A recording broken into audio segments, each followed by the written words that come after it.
2018 সালে শেখ হাসিনার নেতৃত্বাধীন আওয়ামী লীগ সরকারের আমলে একাদশ জাতীয় সংসদ নির্বাচনে ক্ষমতার অপব্যবহার, অপরাধমূলক অসৎ আচরণ, জাল-জালিয়াতি, দিনের ভোট রাতে করা এবং আর্থিক লেনদেনের মাধ্যমে সংসদ সদস্য নির্বাচনের অভিযোগ অনুসন্ধানের সিদ্ধান্ত নিয়েছে দুর্নীতি দমন কমিশন দুদক।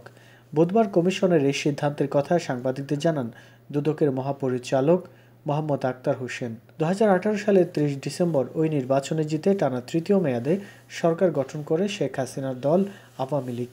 নির্বাচনে 300 আসনের মধ্যে আওয়ামী লীগ একাই পায় 257টি আসন। দুদকের মহাপরিচালক মোহাম্মদ আক্তার হোসেন সংবাদ মাধ্যমকে বলেন, মূলত নির্বাচন কার্যক্রম পরিচালনার সঙ্গে সম্পৃক্ত ব্যক্তিদের বিরুদ্ধে অনুসন্ধান করা হবে।